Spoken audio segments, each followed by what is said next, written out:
And I started to say something and I cut myself off, and she said, no, tell me what you're going to say, because it's going to be something brilliant. And that always stuck with me, like, oh, the weird thing that's in my head could be interesting to someone.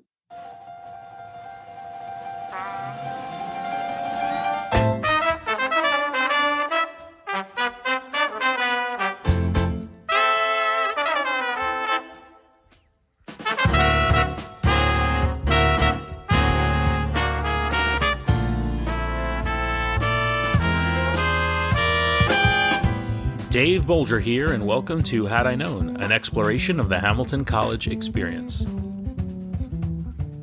This week's guest is singer-songwriter Jess Klein.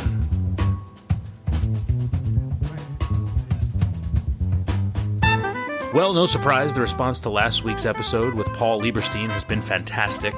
Lots of people tuning in to hear what Toby Flenderson has to say. And he kind of, gotta admit, he kind of reminds you of Toby, doesn't he, when he talks?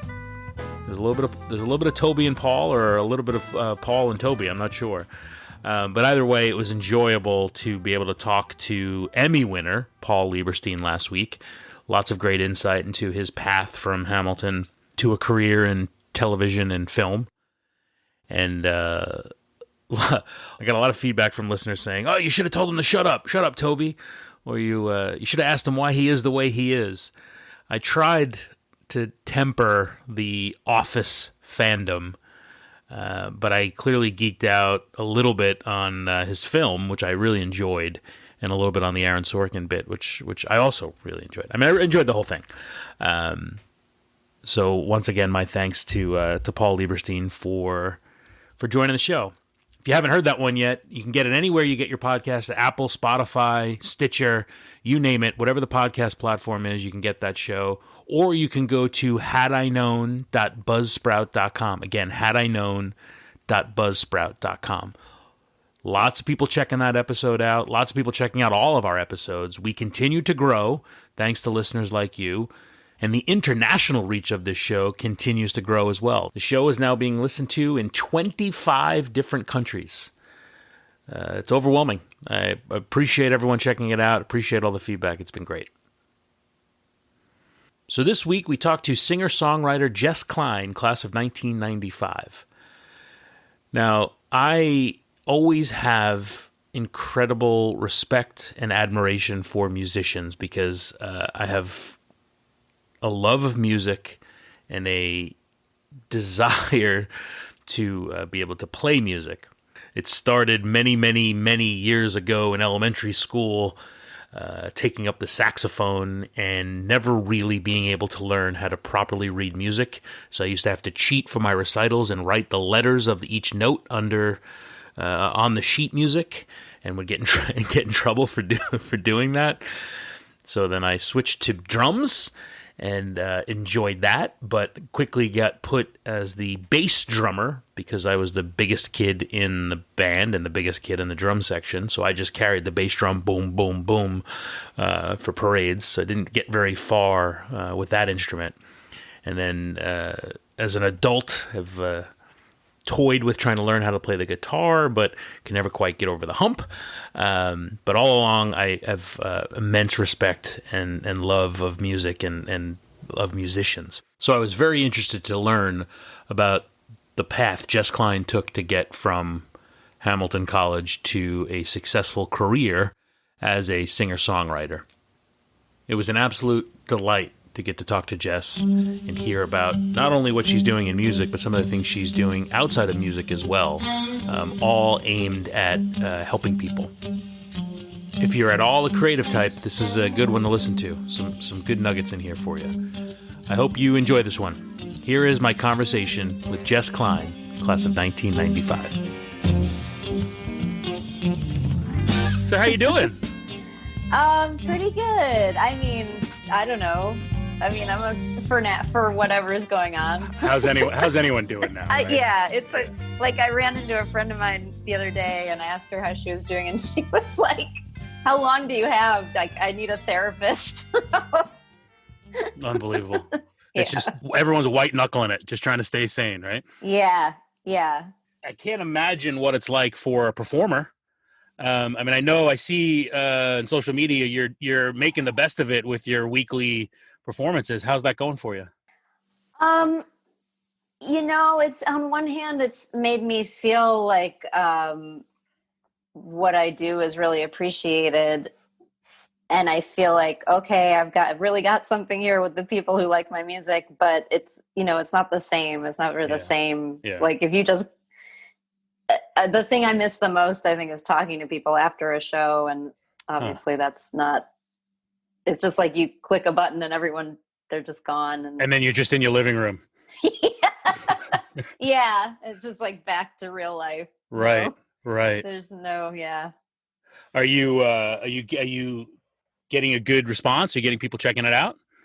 The Yeah, for the most part, it's been pretty good. I mean, I feel like it's dropped off a little the last couple weeks, and I don't know if people have like fatigue or, you know, there could be a number of reasons, but yeah, end of summer, people out and about. Yeah.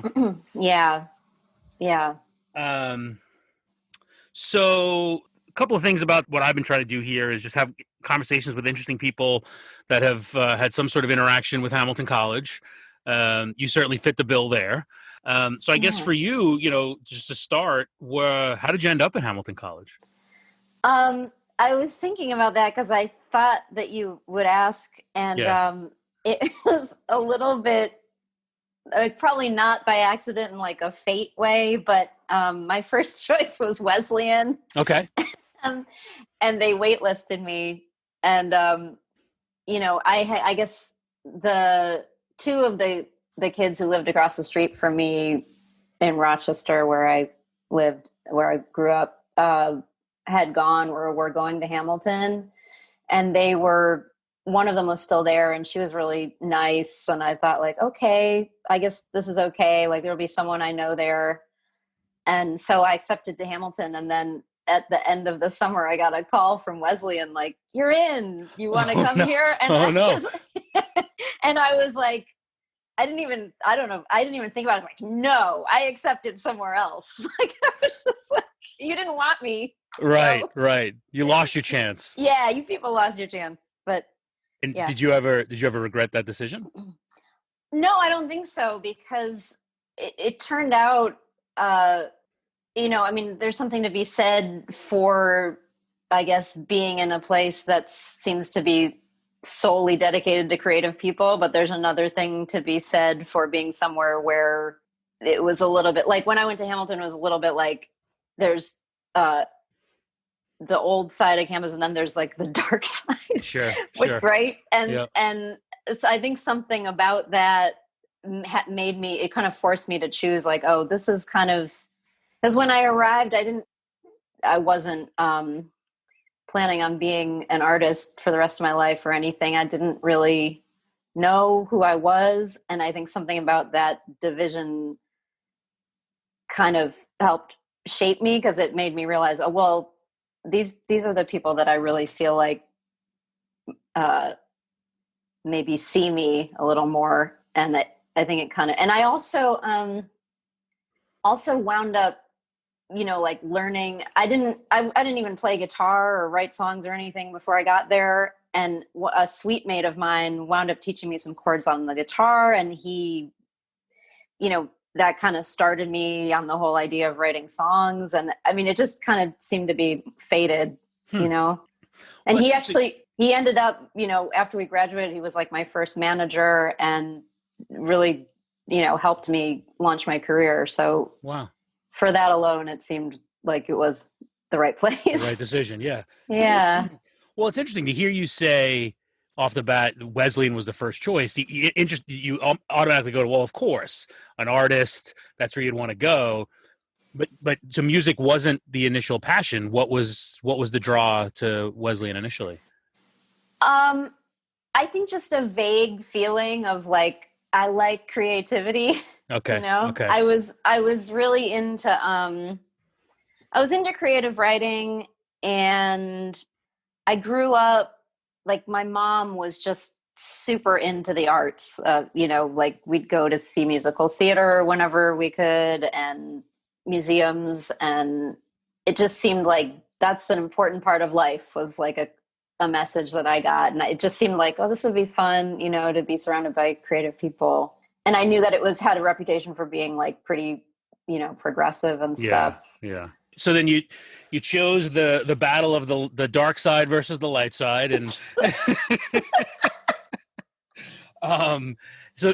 so music wasn't the path, and then learned some chords on the guitar and off you went.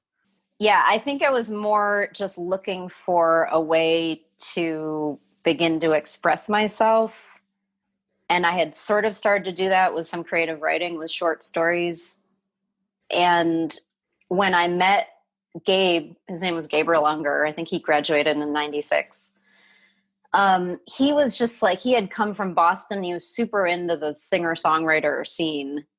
And he's like a very persuasive person, and also just sort of has this knack for like helping you understand why songs matter. And like, you know, he really had a passion for it. And he started playing me all these, you know, songwriters albums and stuff. And I'd sometimes sing with him. Like up until then I had only, oh, this is kind of out of order, but I guess how I first started singing in public was I was in the shower my freshman year, and I was singing in the dorm, and my RA was like, you should audition for Special K, the a cappella group. And I was like, oh, okay. And so I did. And that was really my first experience singing publicly, except like in, you know, elementary school choir and stuff. So I kind of like had a sense that I liked singing, or that I had like a big voice. I didn't have like any vocal control or technique, whatever, but I could kind of belt. And when I met Gabe and he started introducing me to these songs and stuff, and then we'd like sometimes perform together at an open mic, and we'd play Van Morrison songs or whatever. And then, you know, he showed me some chords on the guitar, and then I wound up doing a semester abroad in Kingston, Jamaica. And my dad had an old guitar, and I was just like starting to learn to play. So I took it with me, and I was learning so much being, you know, out of the country and in a majority Black country. It was like, so everything was so different from my suburban white upbringing. And I was homesick, but had like learning so much. And I was like, I'm going to try and write a song. And then by the time I came back, I was like, this is what I'm doing with my life. Wow. Yeah. Wow. And then, so what's the path from there then? You decide you want to do it, then how do you go about doing it? Well, I moved to Boston because all of the songwriters so by the time I got back, Gabe had started a series called the Acoustic Coffee House series, which I don't know if yeah. Okay. It was there when I was there. Yeah. Okay. Yeah. Yeah. So he had started that, and he was bringing in all these songwriters to perform, and a lot of them were from the Boston area. And so I was like, I'm going to move to Boston and, you know, try this. And I started, just going to all the open mics I could. And I was working as a administrative assistant, like at an architectural firm. And eventually Gabe graduated and came back to Boston and like started helping me with stuff. And then I was getting, you know, some paid stuff, and it kind of grew from there. And I think like in that time it was almost pre-internet, like for music. So yeah, it was still like a lot of word of mouth, and we'd do these like hand drawn like postcards to let people know about shows and mail them out to hundreds of people or whatever. And then eventually, you know, after doing these sort of regional tours, I got a record deal, and they helped me tour all over the US and Europe and stuff. And everything kind of became more possible after that. You mentioned the pre-internet age, and I was going to ask you about that because it seems like while all of what you just talked about was going on, the internet was taking off, and as a result of that, the music industry was completely getting turned upside down. Yeah. And how was that for you? I mean, it seems like the story you tell is like the classic: get it out, get your music heard, get signed, tour, record, tour that, and repeat. That's not, as I understand it, not the way it works now. No. And that changed while you were doing that. How is that navigating those waters? Oh man, it was really hard. I mean, Yeah. when everything started to change like that, um, I got dropped from my label, and I moved to like a smaller label, and I just started being like, all right, just back to like as grassroots as I can get it. I'm just gonna like be out here in my car and play to people who want to hear me. And it kind of it's weird. I mean, that was a pretty rough decline, and it for me, like I had like a lot of depression Hmm. because of that. I didn't really understand like how to just um I didn't really know what I was supposed to do. I mean, most people didn't really know what to do, Right. but Right. I just kind of tried to keep. I mean, I had the good thing about good thing about being heartbroken as a artist is it gives you a lot of material, and Hmm. so I made some albums I'm still really proud of, and I just tried to keep going, and I just tried to keep like same basic idea, just like keep putting yourself out there. And then eventually I wound up leaving that smaller label, and I had to like buy myself out of it, and then I was totally independent, and more or less have been since then. And I mean, yeah, I don't know. It's a fascinating sort of journey, and I've always wondered what it was like for, and what it is like for artists such as yourself to navigate what all you ever hear is the music industry is a terrible industry, and Yeah, and to be in that while it's completely getting disrupted and turned upside down. you know yeah, it's amazing that any music gets heard in some regards, right? It's because you end up yeah. being on your own. Yes, very much. I mean, Yeah. it's like it's kind of this weird thing where you have to kind of, I think the most important skill that I've developed is knowing who is really going to be helpful to me here. Like, who can I trust? Uh-huh. Because there's also this whole like cottage industry of people who or will say like, oh, pay me, X thousand amount of dollars, and I'm going to I'll make you a star, kid, Yeah, yeah, yeah, yeah.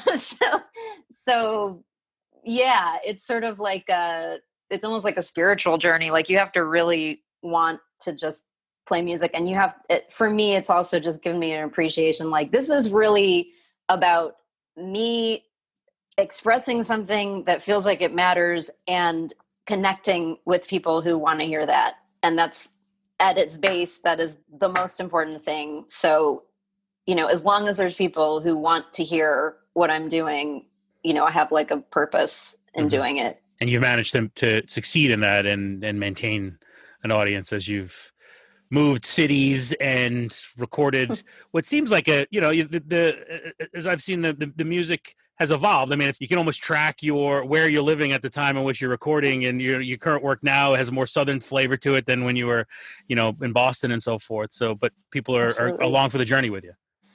Seems like it. That's great. Yeah. That's good. Yeah. That's good. Yeah. Yeah. So going back to the early days, and so I was a little bit behind you. I was class of '99, and there was an acoustic coffee house or two while I was on campus that you were performing at. Oh, wow. What's it like for you to go back and perform at Hamilton? Um, the last time I was there was for a reunion, which I Okay. guess was maybe, oh God, I guess it was like our 20th reunion. Uh, Um, it's like surreal. I feel like I'm not the person I was when I was sure. there.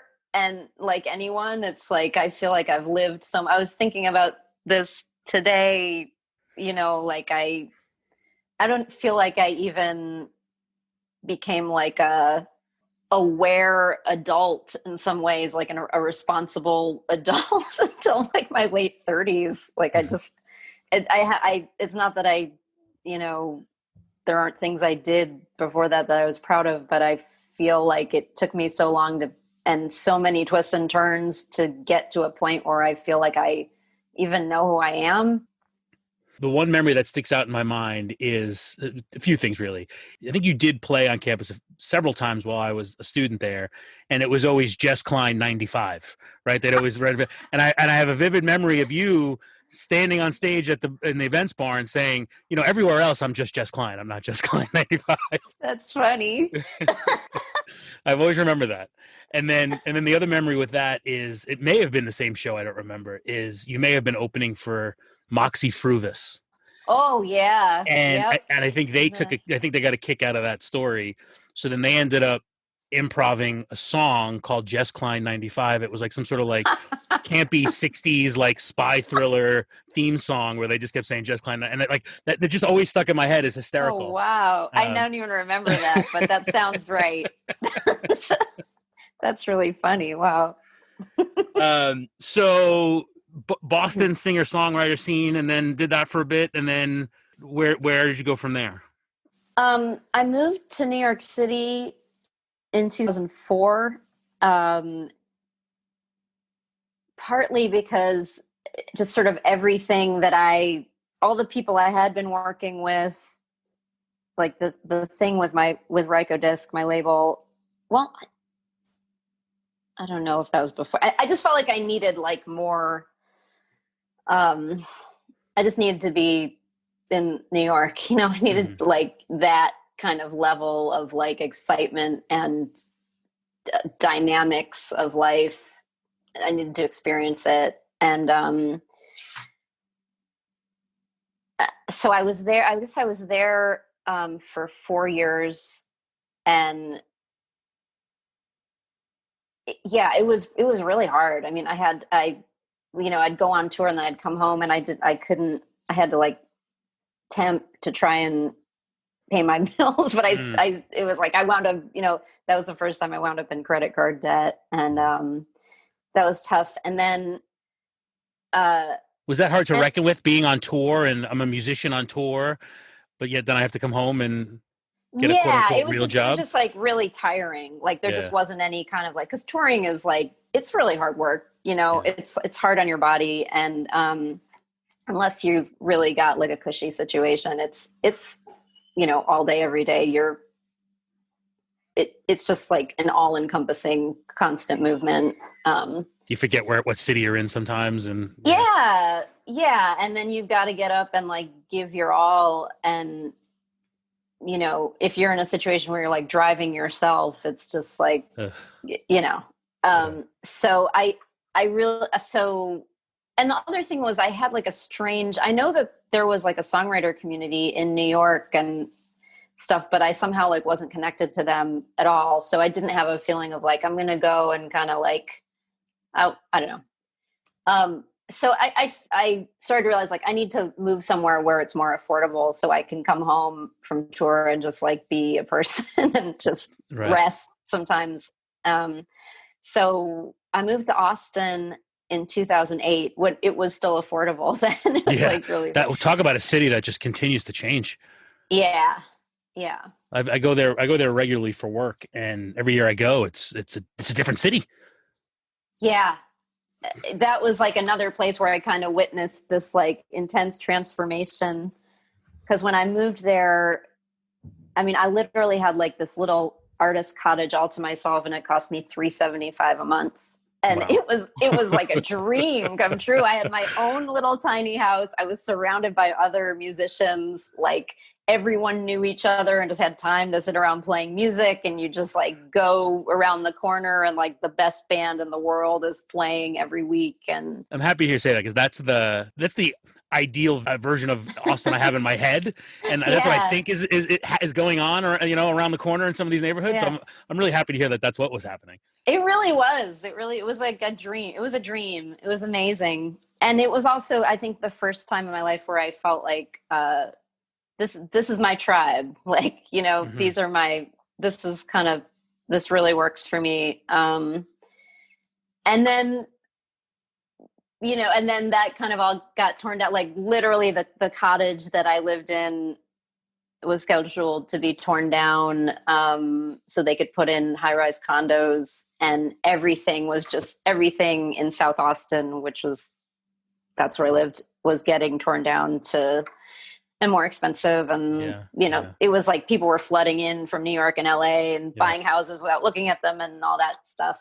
And it really changed the feeling of the place, like especially as an artist, just kind of like that ease and the feeling of like, I have everything I need. I don't really need that much, kind of got, it became much more like cutthroat in a way. And just cause like there were no more gigs, but there were a lot more people. And like, if that's why we can't have nice things, you know? I know. Yeah. Did your time there in that idyllic setting have an impact on your work? Like, did it change? It did. Absolutely. I mean, I think it made me a much better writer. I was just, for any musician, getting to see great music all the time is like, that's the best thing for your work. I think it definitely made me a better writer. And I mean, I think I recorded 5 albums there. And it kind of got me a little bit more into that like Texas sound, or like a bit of like a alt country kind of sound that I hadn't done much with before. The sense I get is that scene is highly collaborative, right? So you picking up from other artists, working with other artists, and just jamming and learning something, and picking things up along the way. Yeah. That's incredible. Truly. So as you're working and evolving your art, I'm curious, as someone who loves music and has a long history of trying to learn how to play music, but failing miserably with just about every instrument you can think of. Songwriting is, so you mentioned creative writing. There's certainly an element to that. Your work feels very personal. Did it take any getting used to bear personal feelings and bare your soul a little bit in your work? Like, what's that like, sharing that with people? Surprisingly, it felt very natural to just bare my soul. Okay. I think, I never, as a kid, I'm an only child, and I didn't feel like anyone really wanted to hear my story. So I think by the time I started writing, it was like, oh, thank God. If I get up and, I'm going to get up, I get up and do this, and it's speaking to someone. It just felt like breathing, like it just felt like this is going to help me get through whatever life is. It felt very like urgent in a way. And it didn't, that strangely, I mean, there have been times when it's felt scary to be vulnerable like that on stage. And at the same time, it feels very empowering. Do you ever have someone misunderstand what you're trying to say? Like, you think you're being very personal and put something out, and they come up to you after a show or something and say, I love how you said this. You're like, no, that's not what I'm saying. Yeah, absolutely. Yeah, definitely. Like, I love that. I've had a couple people be like, I love that song of yours about the bicycle. And I like, that's happened more than once. I don't have any songs about bicycles. It means so much to me, that song about the bicycle. I'm like, okay. That's really funny. But, it's like what people, people get what they need from it. Right. Right. And that's part of the beauty. Yeah. Well, speaking of personal bearing of your soul, can we talk about Chicken Soup? Oh, sure. Yeah. Can you, for those that don't know, can you explain what that is and how that came about? Yeah. So in March of 2017, I got a call from my mom saying that the Jewish cemetery where my grandparents are buried, had been vandalized. And it was part of a string, of Jewish cemeteries that got hit like that sort of shortly after the inauguration. So when she called to tell me that, I mean, everything already felt so heavy and scary. And I never had really thought that much about the fact that I'm Jewish. Like, it wasn't a huge part of my identity growing up. But for my grandma, you know, she had like, her family had escaped the pogroms in Russia, and I sat down and just started writing about her life, and she had helped raise me in a way, because my mom was, you know, my mom had to work full time, and so grandma was like the one who took care of me a lot after school, and it just, it kind of, writing it gave me a chance to like, I mean, I missed her so much in that moment when I realized that someone like could do that to her grave. Mm-hmm. But it just sort of, so anyway, I wrote about, you know, her coming here from Russia, and, you know, the things she had to do to survive, and her meeting my grandpa, and then like them raising two girls, and how she kind of kept some Jewish traditions alive in our family. And then I also tried to address the Vandals, and just ask, like, what the fuck would make you do that? You know, what would make you do this? Didn't you ever have love in your life? Did no one love you? And it kind of just, it wound up sort of tying in, you know, a lot of things that were going and still are going on in this country. Well, first of all, it floored me. Watching the video of you reciting that just absolutely floored me. Obviously something intensely personal to you, but then still, whether or not you had ever gone through anything, any kind of, if you're Jewish or not, or have dealt with discrimination or not. I mean, it was relatable on so many levels, even just to the point of you talking about she had grandmother knowledge. You know what I mean? Like, we all, Yeah. if we had a grandmother, you understand what that's about, right? Yeah. So relatable and so powerful. And then to your point about things that we're still dealing with, you know, the line in there that hit hard to me was when you talk about, you know, early in their marriage, that, you know, during the Depression or after the Depression, that they tried hard not to think about how nasty the world was, right? Yeah. It's like, man, I was just like, my God, this is we're in the same boat. Yeah. We're in the same exact boat. It's just, I mean, it was just so powerful. Yeah. The decision to make it spoken word versus setting it to music, what was that like?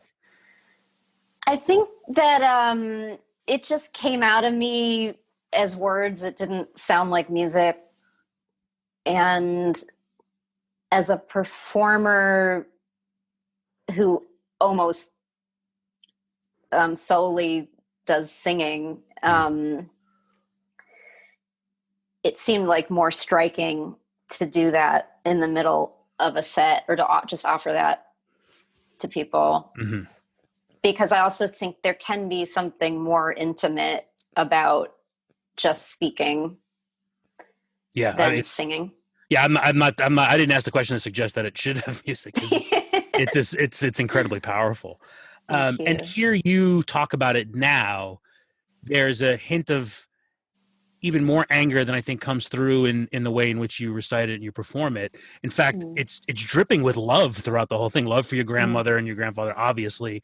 But then I feel like you make a pretty distinct decision to say, to call the person that you're reading the letter to my friend, right? You say my friend several times, and then at the end talk about that you would invite them to your table to make this chicken soup for them.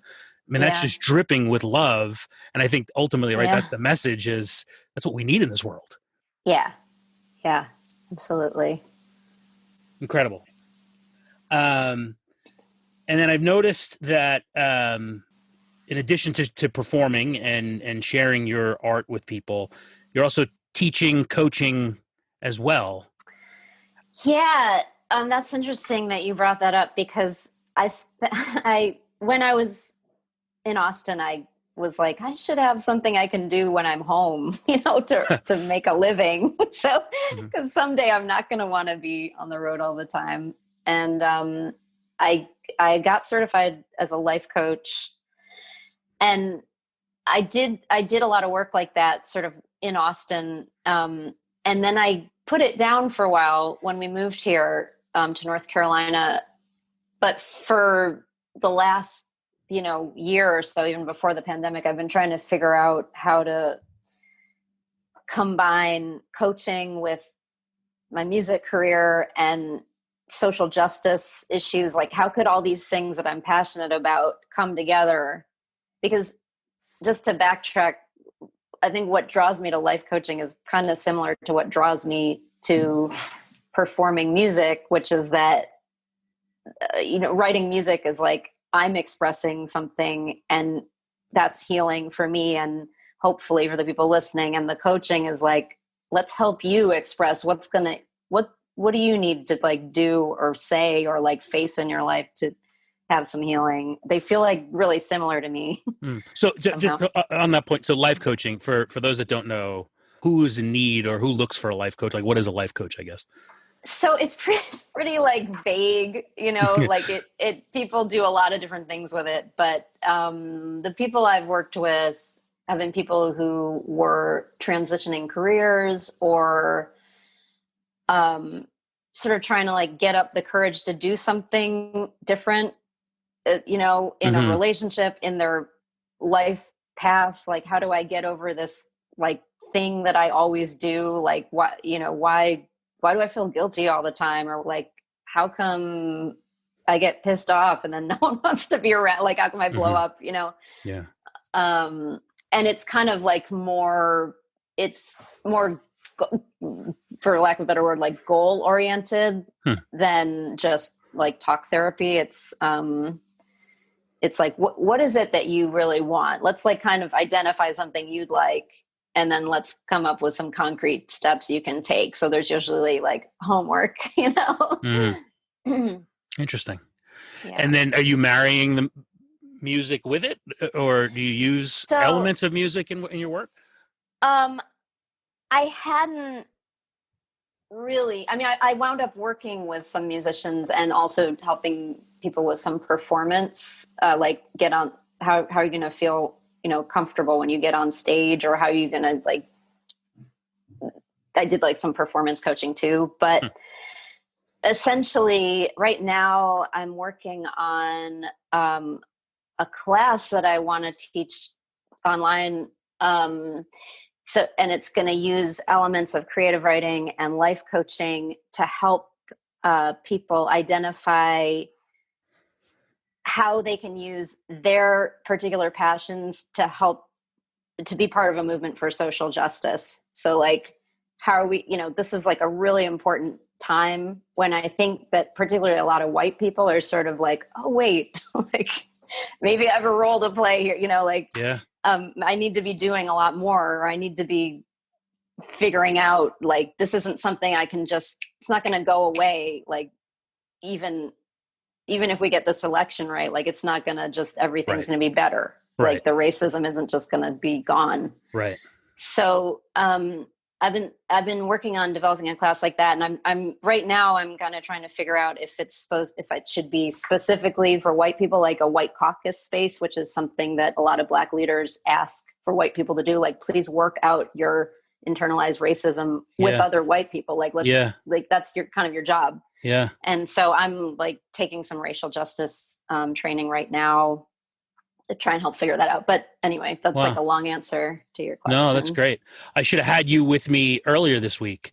I recorded a session like this with, I think it was 10 members of the class of 1956.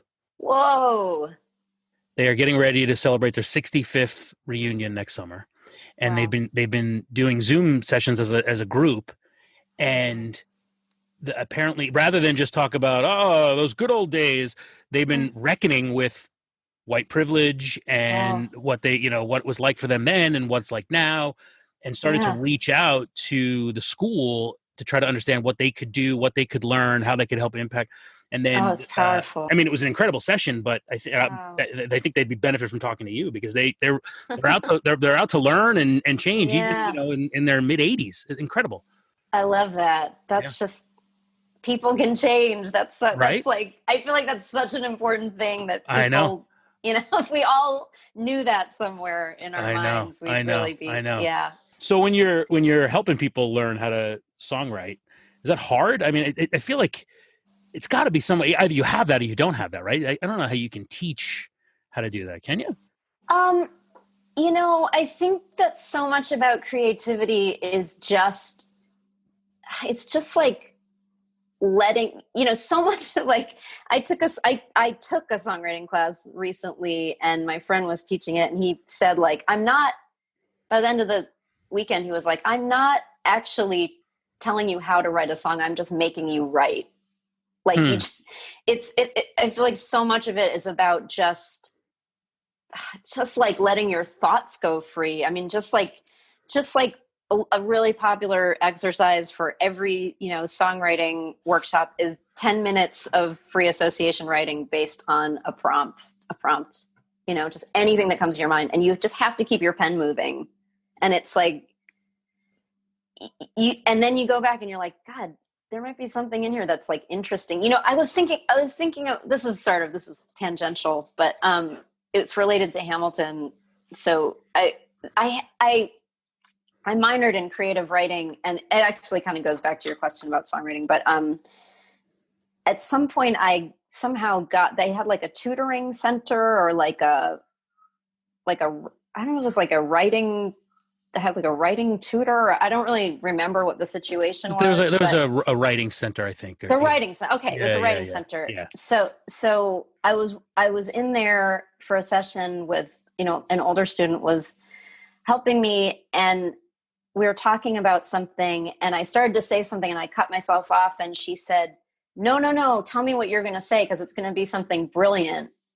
And that always stuck with me, like, oh, the weird thing that's in my head could be interesting to someone. Like, you don't know. So it's so much about songwriting and writing in general is get it from your head onto the page, Right. So so you think there's a discipline to it, to sit down and write. Yeah.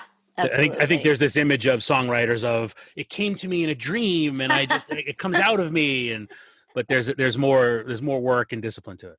That's like that when you get that like gift from the cosmos where you write the song in 5 minutes, you're like, oh, there is a God. But the rest of the time you're like, I'm here, God, you just have to show up and, get some feedback maybe from other songwriters. But I feel like the main thing is out of your head and onto the page or onto the screen or whatever. It's like, yeah. And then do you sit down to say, I need to have an album done, or I'm going to work on X number of songs by a certain amount of, like, what's the process for that? Or is it just when I have enough, I'll have enough? Or it almost never is as fast as I want it to be. And I tend to be like I need some kind of collaboration to really inspire me usually. So like, I mean, usually what would happen is I'd be like, I'm going to write an album and I'm going to record in 6 months. And then 12 months later, I'm like, okay, I'm almost ready. It's all, everything in creative work usually takes longer than you think. Yeah. And where are you now in that process? Is there another album cooking? Yeah. I mean, I've been writing a lot. Lots of time for it. I do have a lot of time for it. It's weird. It's really weird because we all, with the quarantine and everything, it's like there's no shortage of intense emotions, which is usually really good fodder for songwriting. But some days it's just like too heavy, or it's like I just need to just like not do something today, or and whatever, I need to do something that isn't songwriting. And it's also just this idea of that there's so much time with everyone home, but you just, okay, but I have to spend several hours getting angry on Twitter before I, can do anything. And then, right. I can't get anything done. Yeah. Right. So lots of writing, album in the works. Are you close? Can we expect something soon? What's the scoop? I don't know. I'd say I'm, 30 to 40% there. All right. But sometimes, things just happen in spurts sometimes, and it can be like, what is working for me right now to help me write, and I have to do more of that. Like, I just started having some sessions with an old producer of mine who's gives me really good feedback, and that's really helpful for me. So I'm hoping that'll kind of help me move along. But then there's the question of like, well, how is this recording process going to work? Like my drummer doesn't want to get together with people because of the pandemic. So you know, need some good. You need something better than Zoom for sure. yeah. And then God knows when you're going to be able to tour it and perform it, right? Right. Yeah. I saw online you recently did, I think very recently did a VR 360 sort of performance. Yeah. How was that? It was pretty great. I mean, they had so people, when they bought tickets, they could opt to get a virtual reality set of virtual reality goggles. And then they were able to, see what I was, see the whole room around me. But, the fun part for me was that there were like 2 engineers working remotely on the sound. And all I had to do, it was nice to be back in a situation where someone else is running the sound and I don't have to monitor the, whatever. Right. Yeah. Was there any special equipment that you had to have? Yeah, they sent like a special camera, right? Mm-hmm, yeah, they sent like a big, heavy like studio in a box that had fancy camera, and yeah. Did that take you out of the moment at all, or is it just like any other camera? No, it really didn't. And I think, it just goes to like the need for artists to feel supported, because knowing that someone else was engineering it and managing everything on the other end really, that's a lot more comfortable for me than being like, it's just me and my devices, Right. Right. Well, because I think that there was a sense when VR and 360 video were starting to become more common that this was going to be the new thing, right? You're going to be able to watch a concert from your home and feel like you're immersed in the concert or a sporting event or whatever it may be. And it hasn't really happened the way I think people expected. So it's interesting to see in a moment like this, sometimes that's when real innovation hits. And I think, artists such as yourself who can take advantage of that and engage with an audience and give them a different experience, I think could benefit from that in the long run. Did you get a sense that people enjoyed it? And I mean, is this something you would do again? Yeah. I mean, I would do it again. It was, I think people enjoyed it. It's hard for me to like get past the fact that I just really liked having someone else manage the tech side. To hell with the VR. Just I didn't have to. Yeah, exactly. I was just like, this is great. Someone else is doing that job, and all I have to do is perform. So any situation where that's the case is all right. Yeah. Whatever you'll do, you'll have an emoji concert if someone else does it for you. They'll just perform. Yes. I got you. Yes. All right. Yes. Okay. Do you think? I mean, doing the weekly kind of virtual concerts, that seems to have, certainly a lot of artists are finding a way to get directly to their audience like they haven't before. I think on the business side, you have to figure out a way to monetize that to be able to make it worth your while.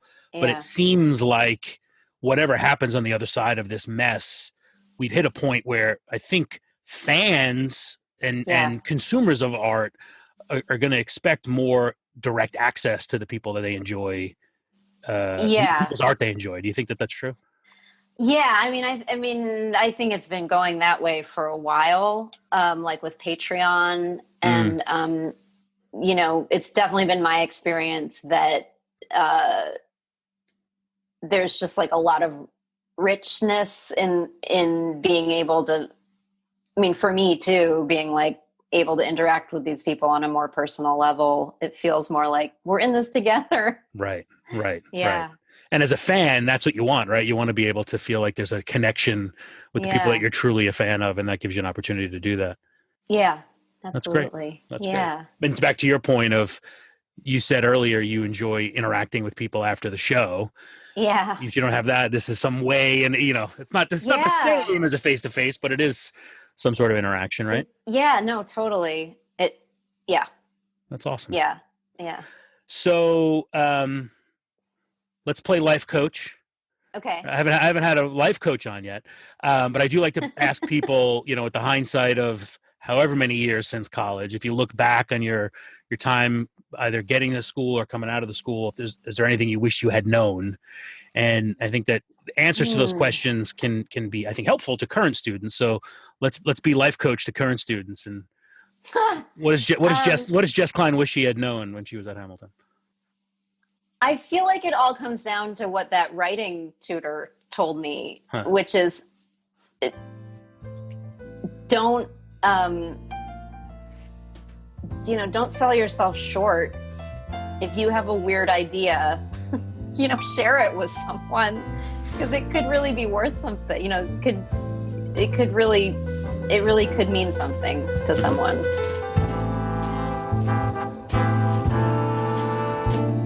Great advice to end on there. And a great conversation with Jess Klein. Really enjoyed that one. And it's crazy to think the decisions we make and what could happen because of those decisions. She wanted to go to Wesleyan, had no inclination that music was going to be her path, ends up going to Hamilton, meeting someone who turns her on to music, encourages her to sing. She starts to sing and off she goes. I like to think if she had gone to Wesleyan, she'd end up like a lawyer or something like that.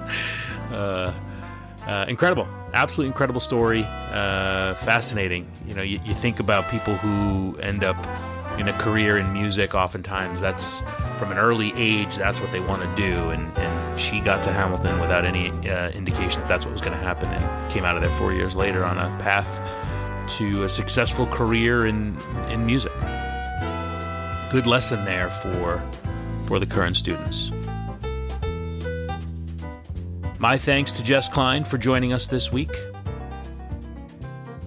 Be sure to check out her music. Head over to jessklein.com. Again, jessklein.com for all the latest on what she's got going on in her career and in her music. Go to Spotify or wherever you get your music and play the hell out of it, because it's some good stuff.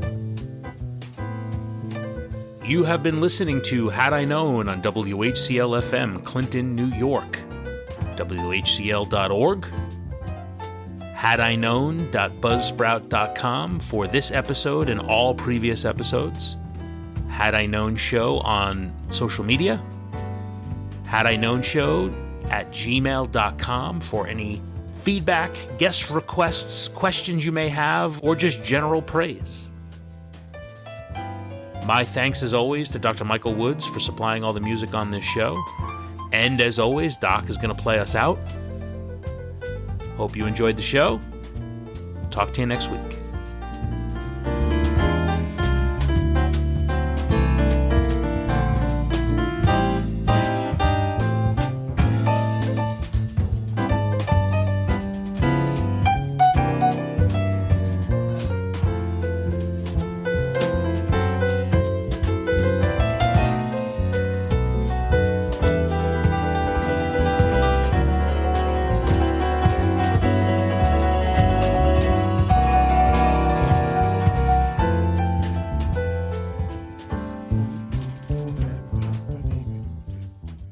Had I Known podcast show on your radio, or take it to go.